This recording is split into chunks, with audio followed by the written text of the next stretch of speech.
Okay, I know some folks like to see the stuff I picked up. This was a strange one right here. What this is a Suburban magnetic angle plate, sign plate. Had the fences on it and it was ready to go. A nice gentleman in Indiana had it, and I made him an offer for, he didn't take it. So ultimately he wound up getting less than what I had originally offered. So sorry, dude. Greedy, you'll get that way sometimes. But use this. That's what set the 45-degree angle, so I could do that Keith Rucker plate there. Do that. So I ground that in with our Boyar Schultz surface grinder.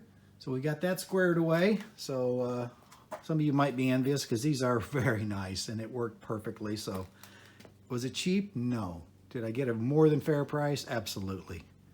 So from that, well, you can tell Dan's been scraping. You've got scraping blades laying out. Same time, I bought this one. This is a sign plate, sign vise. And from that one, it's going to help me with it. It's small enough, compact enough that we can go ahead and set it up in the mill or even on the surface plate. But surface grinder, and then do some other smaller work. But I think between those two, we've got a pretty good start on doing some things. Getting a 45 to hold steady while you're grinding it on a rough casting. I milled it first, obviously, but yeah, this solved the problem. Even though it is not cheap, it solved the problem. Okay, next up, we have a Jacobs collet chuck.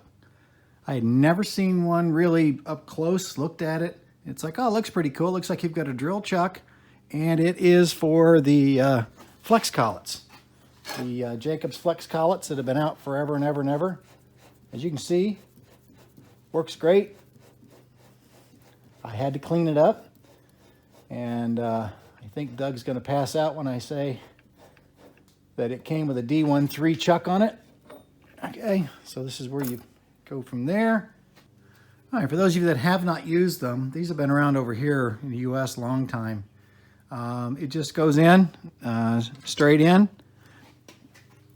And this has a lock inside. You can see that. Just locks the key. Right? And as you're going, and that basically lines up your collet. They work very, very well. Mine did not come with a key. You can see right here, somebody let it set in water. Had absolutely no effect on anything. It's just ugly. So I'll take ugly and functional any day. So from that one, it did not come with a key. And there was a rather greedy person on eBay who wanted to sell a key for it. Well, they wanted 2/3 of what I paid for the whole thing. Now, hold on your hat, Doug. It had a D13 chuck on it ready to go. So not only was it this, but it also had a D13 on it as well. So it's ready to go. It would go right on yours, I believe. You have a D13? No, I don't think you do. Anyway, so I took a chance at the high school dance. Anyway, you guys know the song. To find a chuck key for this one.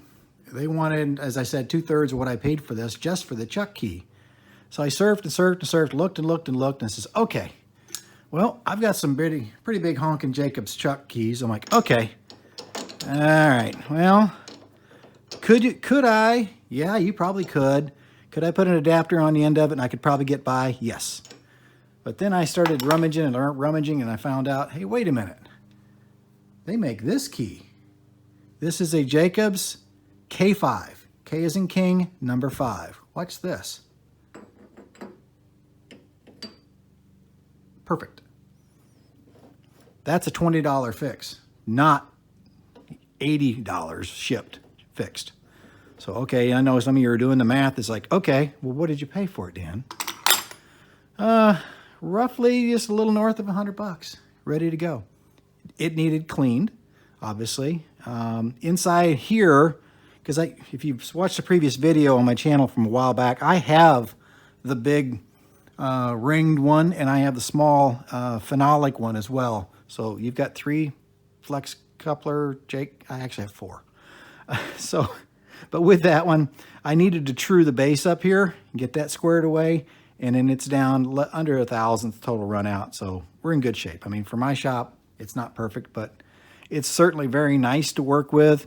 I don't know if I have the right one in there for this particular piece, but you can change these out. Again, I have the one with the big, the circular ring around the outside, and that's very nice if you were doing lots and lots of the same repetitive work. This one is nice because it's fairly compact. It's not in your face.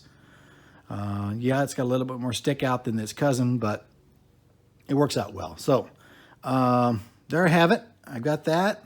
That's in good shape. Picked that one up for a song.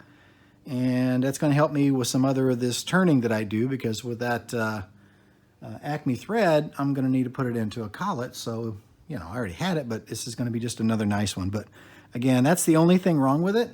Inside of here, there's a little clip. And around here, there are like 1/4 inch ball bearings, precision ball bearings you can get from MasterCard for next to nothing. You can change that out, but there's absolutely nothing wrong with it's fine. And that's just the ring on the outside, nothing to do with this. Okay.